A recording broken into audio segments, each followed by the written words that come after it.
নমস্কার। আজকে বলবো হচ্ছে বুধের পরিবর্তন নিয়ে। বৃশ্চিক রাশির ক্ষেত্রে বুধের যে পরিবর্তন হচ্ছে, রাশি পরিবর্তন 24শে অক্টোবর 2025, এই পরিবর্তনে বৃশ্চিক রাশি কোন দিক থেকে হতে যাচ্ছে লাভবান, কোন দিক থেকে বিশেষ সাবধান এবং কোন বিশেষ উপাচার করবে, এই সমস্ত কিছু আজকের এই ভিডিওতে তুলে ধরবো। তো যাই হোক, অনুষ্ঠানটি শুরু করার আগে সবার প্রথম বলবো যেটা চন্দ্র রাশির উপরই আলোচনা করা হচ্ছে এবং গ্রহের গোচরের উপর। আর এটা কিন্তু কোনো রকমভাবে কারো ব্যক্তিগত পুষ্টি ধরে আলোচনা নয়। তো যাই হোক, বুধের পরিবর্তন 24 তারিখ হচ্ছে। বুধের পরিবর্তনে এবার বিশাল টুইস্ট রয়েছে। 24 তারিখে বুধ রাশি পরিবর্তন করবে বিশাখা নক্ষত্রে অবস্থান করে, এবং 27শে অক্টোবর বুধ কিন্তু প্রবেশ করবে আবার অনুরাধা নক্ষত্রে, শনিদেবের নক্ষত্রে। অনুরাধা নক্ষত্রে 10 নভেম্বর পর্যন্ত থাকবে হচ্ছে মার্গী অবস্থা। 10 নভেম্বর থেকে হয়ে যাচ্ছে বকরি। আর 21শে নভেম্বর চলে আসবে আবার বিশাখা নক্ষত্রে। আবার 24শে নভেম্বরে এই বিশাখা নক্ষত্র থেকে প্রবেশ করবে আবার তুলা রাশিতে, অর্থাৎ বকরি হয়ে তুলা রাশিতে প্রবেশ করবে। 30শে নভেম্বর পর্যন্ত থাকবে হচ্ছে বকরি অবস্থায়, তারপরে কিন্তু মার্গী হয়ে যাবে। আর ডিসেম্বরের 7 তারিখে আবার রাশি পরিবর্তন করে প্রবেশ করবে বৃশ্চিক রাশিতে। এই যে পরিবর্তনের সময়টুকু বললাম, এই সময় কিন্তু বুধ অবস্থান করবে এই বিশাখা নক্ষত্রে এবং অনুরাধা নক্ষত্রে। আর জ্যেষ্ঠা নক্ষত্রে এখনো আসেনি, যার জন্য জ্যেষ্ঠাকে নিয়ে আলোচনা করব না। যখন জ্যেষ্ঠাতে ঢুকবে তখন জ্যেষ্ঠাকে নিয়ে বলবো। তো বিশাখা নক্ষত্র আর শনিদেবের নক্ষত্রে এই গোচর। তো বুধ কিন্তু বৃশ্চিক রাশির ক্ষেত্রে কারো গ্রহ না। বৃশ্চিক রাশির ক্ষেত্রে বুধ হচ্ছে অষ্টমপতি। অষ্টম ঘরটা হচ্ছে সাধারণ রাশি, আর মূল ত্রিকোণ রাশি হচ্ছে লাভের ঘর, একাদশ ঘর, যেটা হচ্ছে কন্যা রাশি। তো রাশির উপর অবস্থান করছে। এই সময়কালে অষ্টমপতি রাশির উপর অবস্থান, অর্থাৎ সংঘর্ষ বৃদ্ধি। আবার লাভের ঘরটা মূল ত্রিকোণ হয়ে যাচ্ছে। রাশির উপর অবস্থান, লাভের ঘরের অধিপতি রাশির উপর অবস্থান করছে অষ্টমপতি হয়েও, তাহলে লাভের পিছনে আবার ছোটাছুটি করাবে। অর্থাৎ লাভ কিভাবে আসবে এগুলো কিন্তু এই সময়কালে ভালো ক্যালকুলেট করবে বৃশ্চিক রাশি। তার জন্য একটু বেশি ছোটাছুটি, বেশি পরিশ্রম এগুলো কিন্তু করবে। তো 27 তারিখে আবার মঙ্গল রাশি পরিবর্তন করে রাশির উপর চলে আসবে। তো যাই হোক, এই যে বিশাখা নক্ষত্রে বুধের যে অবস্থানটা হতে যাচ্ছে, বিশাখা নক্ষত্রে অবস্থান এবং এই নক্ষত্রের অধিপতি দেবগুরু বৃহস্পতি ভাগ্যের ঘরে অবস্থান। ভাগ্যের ঘর থেকে আবার পঞ্চম দৃষ্টি রাশির উপর থাকবে, সেরকম সপ্তম দৃষ্টি থাকবে একদম যোগাযোগের ঘরে, যোগাযোগের ঘরে। আর নবম দৃষ্টিটা থাকবে হচ্ছে একদম ওই পঞ্চম ঘরে, যেখানটাতে শনি অবস্থান করছে। তো শনি আর হচ্ছে গুরু আর বুধ, এই যে ত্রিকোণটা তৈরি হচ্ছে, এটা কিন্তু ধর্ম ত্রিকোণ তৈরি হয়ে গেল সবার প্রথমে। এবং বুধের এই যে অবস্থান, বুধ কিন্তু ভালো ফল দেয় না বৃশ্চিক রাশিতে, কিন্তু গুরুর দৃষ্টি পড়ে যাচ্ছে, গুরুর পঞ্চম দৃষ্টি। আর গুরুর দৃষ্টিতে থাকে কি একটা অমৃত দ্বারা, অর্থাৎ বুধ কিন্তু যেরকম বিশেষ কৃপা লাভ করছে এই সময়কালে, শনিও কিন্তু আবার বিশেষ কৃপা লাভ করবে। আবার এরপরে যখন মঙ্গল রাশি পরিবর্তন করবে, মঙ্গলও কিন্তু বিশেষভাবে কৃপা লাভ করবে। তো এখনো তো মঙ্গলের পরিবর্তনটা হয়নি, বুধের পরিবর্তন, বুধ কিভাবে কি ফোকাস দিচ্ছে সেটাই বলবো। তো বিশাখা নক্ষত্র হচ্ছে কি, যে আগেকার দিনে আমাদের জ্যোতিষশাস্ত্র বলছে যে আগেকার দিনে যে রাজারা যখন যুদ্ধ জয়টয় করে দেশে ফিরতো, তাদেরকে যে সম্মান দেওয়ার জন্য রাস্তায় বড় বড় রাজগেট তৈরি করা হতো, সেটা হচ্ছে বিশাখা নক্ষত্র। অর্থাৎ একটা নিজের লক্ষ্যকে প্রাপ্তি হয়ে যাওয়া, যে জীবনে একটা কোনো কিছু বড় জিনিস জীবনে প্রাপ্তি হয়ে যাওয়া, সেটাও কিন্তু সংঘর্ষের মাধ্যমে। আর বুধ হচ্ছে কিন্তু অষ্টমপতি, অর্থাৎ সংঘর্ষের মাধ্যমে বড় একটা সফলতা পেয়ে যাওয়া, কিংবা দীর্ঘদিন ধরে যে জায়গাটাতে সংঘর্ষ করা হচ্ছিল সেই জায়গাটাতে একটা সফল হয়ে যাওয়া।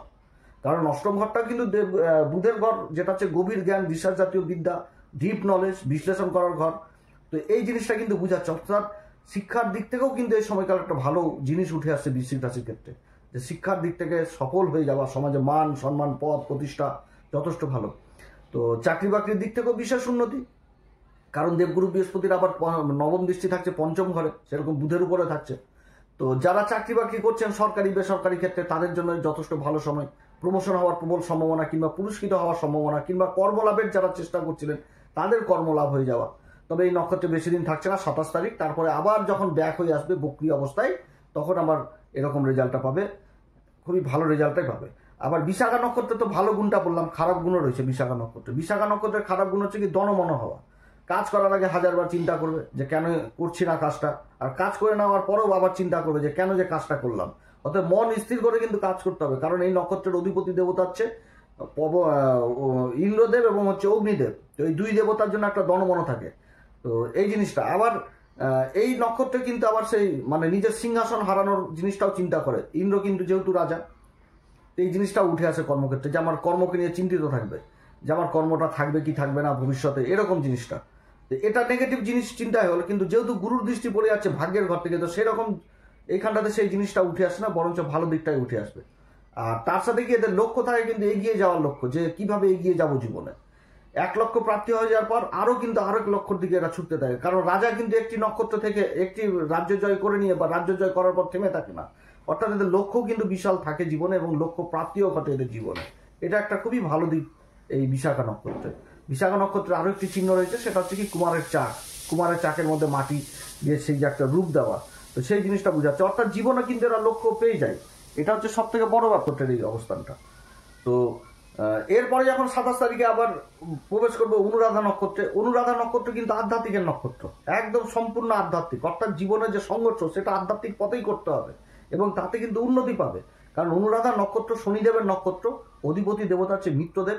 এই নক্ষত্র মানে আধ্যাত্মিকের একটা মূল জিনিস বুঝায় কিন্তু, যে নিজের একাগ্রতা কর্মক্ষেত্রে দিয়ে সফল ব্যক্তি বা সফল হয়ে যাওয়া, এটাকে বুঝায় কিন্তু এই অনুরাধা নক্ষত্র।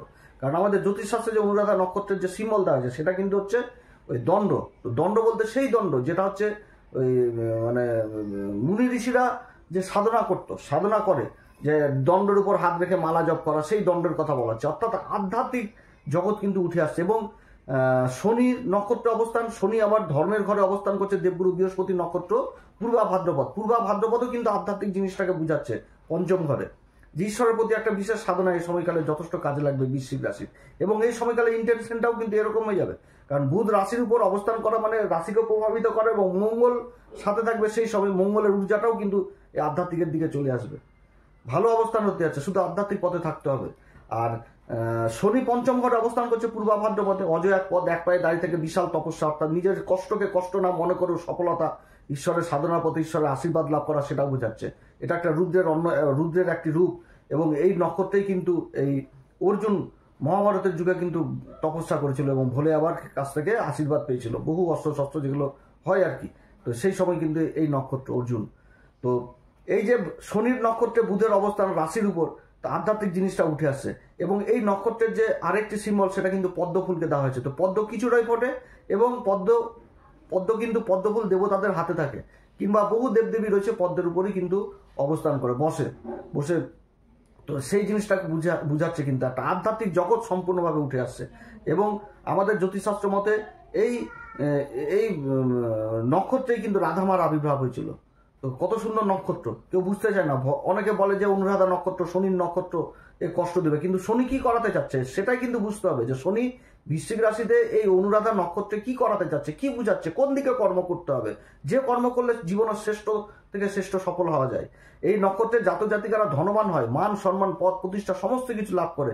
কারণ যেখানটাতে ঈশ্বরের সাধনা, যেখানটাতে ঈশ্বরের আশীর্বাদ লাভ করা যায়, সেখানটাতে এগুলো কি রয়েছে, এগুলো তো হাতের মানে একটা নসি, এক কথায় বলতে গেলে, যে হাতের ময়লা এক কথায় বলতে গেলে, যে এগুলো সহজে প্রাপ্তি ঘটে, যেখানটাতে ঈশ্বরের আশীর্বাদ পেয়ে যাওয়া যায়। এই নক্ষত্র সেই নক্ষত্র, অনুরাধা নক্ষত্র খুবই ভালো নক্ষত্র। শুধু বুঝতে হবে যে কি করাতে যাচ্ছে এই অনুরাধা নক্ষত্র।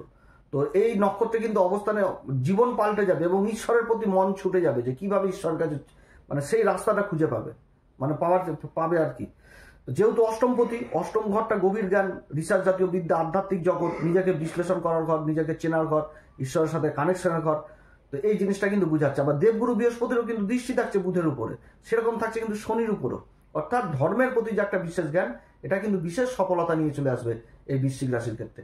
এই সময়কালে বহু বৃশ্চিক রাশি জাতক জাতিকাদের তীর্থস্থান হবে এবং যারা ট্যুর অ্যান্ড ট্রাভেলিং ভ্রমণের কাজের সাথে যুক্ত রয়েছেন তারাও বিশেষভাবে লাভবান হবে।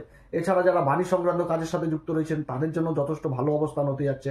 বাণী সংক্রান্ত মিডিয়া, মার্কেটিংয়ের কাজ, সোশ্যাল মিডিয়া, তারপর হচ্ছে কথাবাচক হিসাবে যারা চার্টার্ড অ্যাকাউন্টেন্ট, অ্যাডভাইজার হিসাবে কাজ করছেন, ওকালতি হিসাবে কাজ করছেন, তারাও বিশেষভাবে সফল পেয়ে যাওয়া। যারা সোশ্যাল মিডিয়াতে অ্যাক্টিভ রয়েছেন, ইউটিউব, ফেসবুক, ইনস্টাগ্রাম, এই সমস্ত কাজে বিশেষভাবে সফলতা হয়ে যাওয়া। গুরুর দৃষ্টি থাকছে, অর্থাৎ এই সময়কালে যারা ট্রেনার হিসাবে কাজ করছেন, সমাজকে শিক্ষাদান দিচ্ছেন বা কোচিং সেন্টারের সাথে কাজ করছেন, সেইগুলো জায়গাতে বিশেষভাবে সফল হয়ে যাওয়া। যারা কর্মক্ষেত্রে, চাকরি বা সরকারি ক্ষেত্রে কিংবা বেসরকারি ক্ষেত্রে যারা চাকরির সাথে বা কর্মের সাথে যুক্ত রয়েছেন, তাদের প্রমোশন বৃদ্ধি হয়ে যাওয়া, প্রমোশন পেয়ে যাওয়া, বেতন বৃদ্ধি হয়ে যাওয়া, এগুলো থাকছে। ব্যবসায়িকদের ক্ষেত্রে আর্থিক উন্নতির যোগ থাকছে, আমদানিতে যথেষ্ট বৃদ্ধি পাবে, কিন্তু থাকতে হবে কিন্তু সেই ধর্মের পথে, আধ্যাত্মিকের পথে। যত ঈশ্বরের পিছনে মানে সময় দেওয়া হবে, তত কিন্তু ভাগ্য চচ্চর করে উঠতে থাকবে। ভালো অবস্থান হতে যাচ্ছে এই অনুরাধা নক্ষত্রে। অনুরাধা নক্ষত্রে আবার বিদেশ জিনিসটাকে খুব ভালো বোঝায়, বিদেশ সংক্রান্ত কাজগুলো খুব ভালো হবে এই সময়কালে। যারা বিদেশ সংক্রান্ত কাজের সাথে যুক্ত রয়েছেন, ইম্পোর্ট এক্সপোর্টের কাজের সাথে যুক্ত রয়েছেন, ভিসা, তারপরে গ্রিন কার্ডের কাজের সাথে যুক্ত রয়েছেন, কিংবা যারা বিদেশে যাওয়ার চেষ্টা করছেন বা বিদেশে থাকছেন তাদের যে একটা কর্মের সন্ধান, সেই কর্মপ্রাপ্তি হবে, অর্থাৎ লাভ কিন্তু বিদেশের কাছ থেকেও হবে। আর সবাই তো আর বিদেশে যে কাজকর্ম করতে পারবে না, বিদেশ থেকে মালপত্র নিয়ে এসে দেশের মাটিতে যারা কাজকর্ম করছেন তারাও কিন্তু বিশেষভাবে সফল হবে। আবার অনুরাধা নক্ষত্রে বন্ধু বান্ধবদের সংখ্যা খুব প্রচুর হয়, বন্ধু বান্ধব, একাধিক বন্ধু বান্ধবের সার্কেলটা যথেষ্ট বৃদ্ধি পাবে। কিন্তু এখানে তো আবার মাইনাস দিকে রয়েছে, সেটা হচ্ছে কি বহু বন্ধু বান্ধব আবার ধোকাও দিবে, এদিক থেকেও সাবধান। তো ধোকা দিবে। আর অনুরাধা নক্ষত্রে আবার মূল জিনিসটা কি, যে কেউ যদি ধোকা দেয় তাকেও আবার ক্ষমা করে দেয় এই অনুরাধা নক্ষত্রে। তো এই জিনিসটাও কিন্তু থাকছে এর মধ্যে। আর একটা ডিস্টেন্স থাকছে, সেটা হচ্ছে পিতামাতার দিক থেকে। অনুরাধা নক্ষত্র পিতামাতার দিক থেকে কিন্তু একটা ডিস্টেন্স তৈরি করে দেয়। তো সেটা অবশ্যই খেয়াল রাখতে হবে এই সময়কালে এই বৃশ্চিক রাশিকে, যে পিতামাতার উপর দায়িত্ব পালন বা পিতামাতার সাথে সম্পর্ক জিনিসটা যথেষ্ট ভালো করে রাখার চেষ্টা করতে হবে এবং তাদের কাছ থেকে আশীর্বাদ, ব্লেসিং এগুলো নিতে হবে। অনুরাধা নক্ষত্রের যে মেন এলিমেন্ট সেটা কিন্তু অগ্নিকে বুঝাচ্ছে, এবং যে মূল মানে ত্রিমূর্তি সেটা কিন্তু বিষ্ণুদেবকে বুঝাচ্ছে, এবং যে গাছের কথা বলা হচ্ছে সেটা হচ্ছে নাগকেশর, এবং যে পশুর কথা বলা হচ্ছে সেটা কিন্তু হরিণকে বুঝাচ্ছে। তো অর্থাৎ এই সময়কালে যে অগ্নির কথা বললাম এলিমেন্ট, মনের ভিতরে যে অগ্নি, যে মানে আগুন, সেই আগুনের ঊর্জা, সেই ঊর্জাটাকে ওই তপস্যার দিকে লাগাতে হবে, ঈশ্বরের সাধনার প্রতি লাগাতে হবে, শ্রীহরি বিষ্ণুর নাম জপ করতে হবে যথেষ্ট। কারণ রাধামা এখানটাতে কানেকশন আছে, রাধা গোবিন্দর পূজা। এছাড়া শনি এখন অবস্থান করছে পূর্বা ভাদ্রপদে, যেটা হচ্ছে ভোলে আবার, আগে বললাম ভোলে আবার তপস্যা, এগুলো দিক থেকেও বিশেষভাবে সফল। অর্থাৎ রাধা গোবিন্দর সেবা করা, ভোলে আবার মহামৃত্যুঞ্জয় মন্ত্র এই সময়কালে উচ্চারণ করা যথেষ্ট সফলতা এনে দিবে, বিভিন্ন রকম বাধা বিঘ্ন দূর করাবে, একাধিক ইনকামের রাস্তা দিবে, সংঘর্ষের মধ্যেও ইনকাম যথেষ্ট পাবে। আর এই সময়কালে কোন উপাচার করবে, যারা গুরুর দীক্ষা নেননি অবশ্যই গুরুর দীক্ষা নেবেন, সূর্যদেবকে অর্ঘ্য দিবেন, হনুমান চল্লিশা, বজ্রংবাণ, শ্রীরাম সীতা প্রণাম মন্ত্র সহকারে পাঠ করবেন। আর যেগুলো বললাম এগুলো অবশ্যই করবেন। নক্ষত্র যথেষ্ট ভালো নক্ষত্র, শুধু ঈশ্বরের প্রতি নিজেকে, ধর্মপথে নিজেকে যুক্ত করে রাখতে হবে। আপনারা সবাই ভালো থাকেন। এরপরে আবার আসবে একটি নতুন পর্ব নিয়ে। নমস্কার, ধন্যবাদ।